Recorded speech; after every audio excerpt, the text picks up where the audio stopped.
Penyusunan suatu database digunakan untuk mengatasi masalah-masalah pada penyusunan data, yaitu mengatasi kerangkapan data atau redundansi data. Jadi kalau menggunakan kertas kerja, kita bisa saja mengalami redundansi data atau data rangkap.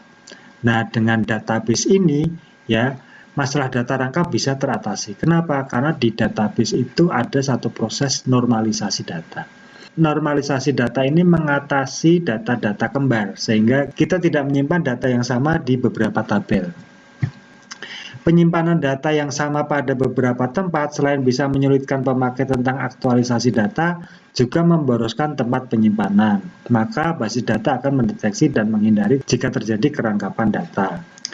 Menghindari terjadinya inkonsistensi data. Akibat lain jika terjadi kerangkapan data, maka jika terjadi perubahan data, sedangkan yang lain tidak dirubah, akan terjadi ketidakkonsistenan data. Jadi, inkonsistensi data ini misal data saya, Arif Setiawan, disimpan di tabel A.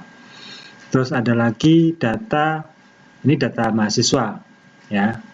Terus ada lagi data nilai di sini dengan nama Arif Setiawan disimpan di tabel B. Ketika ini datanya dirubah, misal Arif Setiawan alamatnya berubah dari Desa Darsalam dirubah di Purwosari. Kalau menggunakan basis data, data yang di sini harusnya ikut berubah, ya. Harusnya ikut berubah. Kalau tidak, itu yang disebut dengan inkonsistensi data. Kalau menggunakan kertas kerja bisa saja terjadi.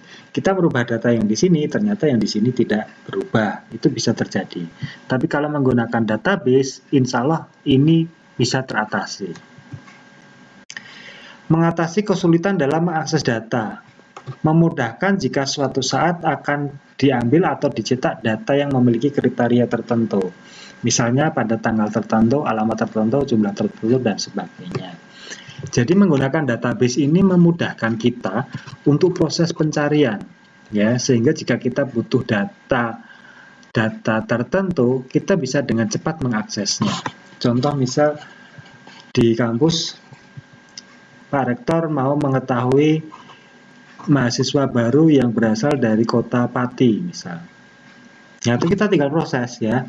Memproses mencari mahasiswa baru yang alamatnya di Pati. Tidak ada sekian menit, data langsung ketemu. Thread, ya. Oh, ini data yang dari Pati. Misal Pak Rektor butuh data mahasiswa baru yang dari Rembang, ya. Kita tinggal cari. Kalau menggunakan kertas kerja, itu akan sangat lama, ya. Metani satu persatu, oh ini Pati, ini Kudus, ini Rembang, ini Blora, ya. Dan karena itu manual, itu bisa keselip, ya, bisa nggak teliti. Tapi kalau menggunakan database, ya akan lebih terbantu. Menyusun format yang standar dari sebuah data. Data yang sama pada file yang berbeda harus memiliki format data berupa tipe dan jangkauan yang harus sama. Ya. Jadi ketika kita menyimpan data di dalam suatu database, ini format filenya harus sama. Misal kita sedang membangun sistem. Nah, sistem itu menggunakan database MySQL. Yaitu tabel A, tabel B, tabel C harus menggunakan format data yang sama. Ya. Jika tidak, maka ini tidak bisa terintegrasi. Karena sudah disepakati, misal menggunakan MySQL, maka tabelnya ini, ya, format datanya ini. Kalau menggunakan name itu pakainya karakter, kalau nama itu pakainya karakter, kalau usia itu pakainya integer, dan seterusnya. Penggunaan oleh banyak pemakai atau multi-user. Sebuah database bisa dimanfaatkan sekaligus secara bersama-sama oleh banyak pengguna. Nah, ini kelebihan dari database. Bisa single user, bisa multi-user. Contoh multi-user, ketika Anda input KRS, ya, di rumah masing-masing, nah di situ ada tabel jadwal, tabel mata kuliah, itu berbasis multi-user. Jadi mahasiswa bisa secara bersama-sama mengakses tabel kuliah, pilih mata kuliah, pilih kelas, ya, pilih mata kuliah, pilih jadwalnya hari apa, Senin, Selasa, dan seterusnya.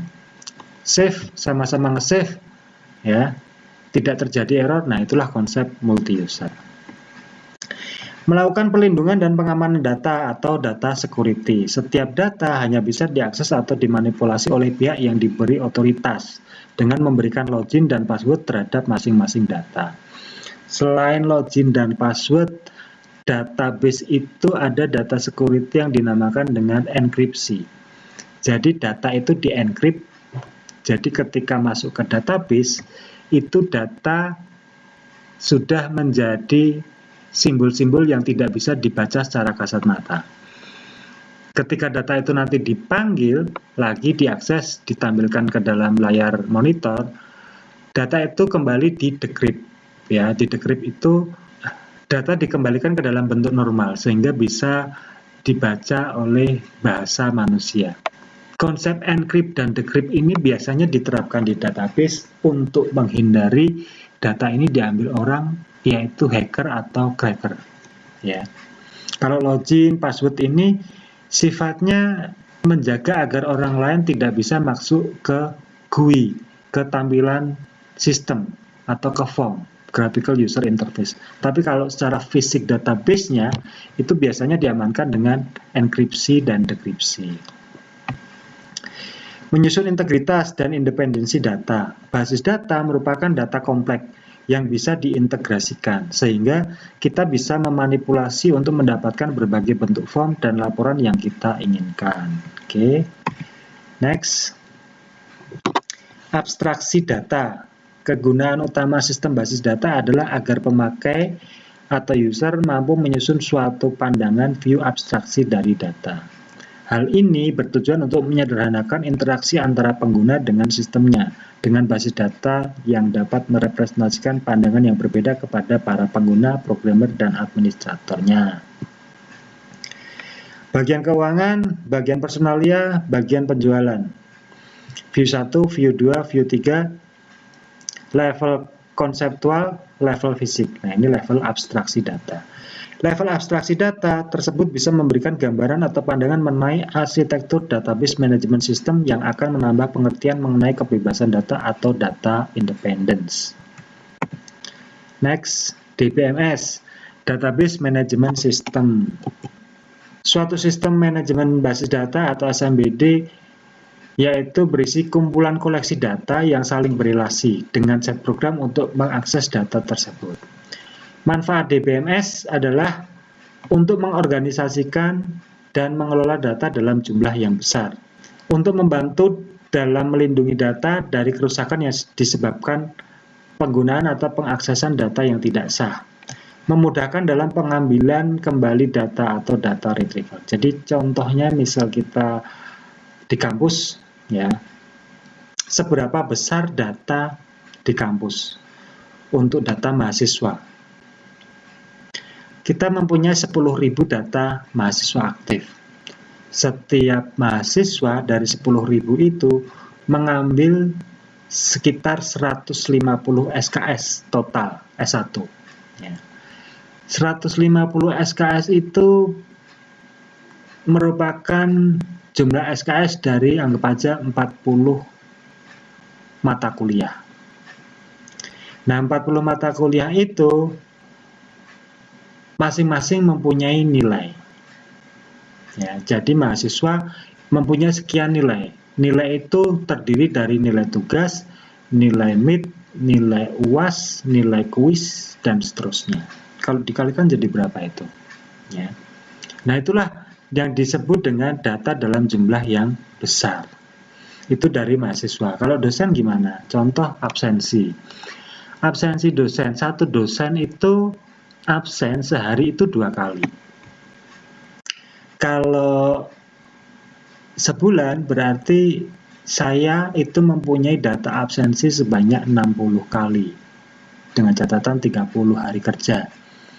Itu satu dosen. Kalau di UMK ada sekitar kurang lebih 300 dosen. Berarti dikalikan sebulan itu data absensi berapa? Dikalikan setahun berapa? Dikalikan sekian masa kerja berapa? Ya, itu yang disebut dengan data dalam jumlah yang besar. Keunggulan DBMS praktis, yaitu penggunaan media penyimpanan yang berukuran kecil namun padat informasi. Kecepatan, yaitu mesin dapat mengambil atau mengubah data jauh lebih cepat daripada manusia. Mengurangi kejenuhan, yaitu menghindari pekerjaan yang berulang-ulang dan monoton yang bisa membosankan. Kekinian up to date yaitu informasi yang tersedia pada DBMS akan bersifat mutakhir dan akurat setiap saat.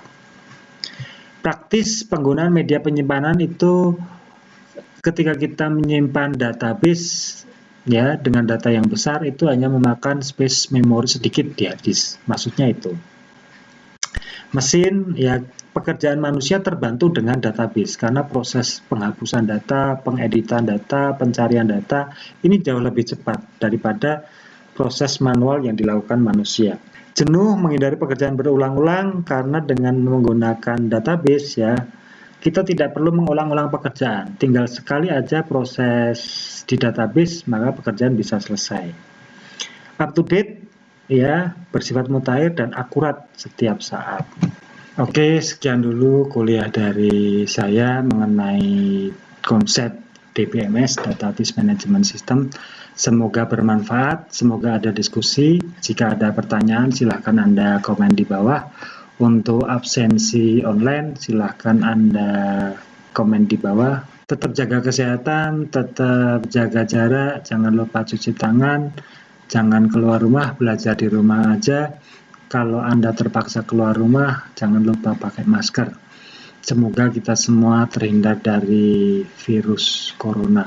Sekian kuliah dari saya. Terima kasih. Kuliah saya tutup. Billahi taufik wal hidayah. Wassalamualaikum warahmatullahi wabarakatuh.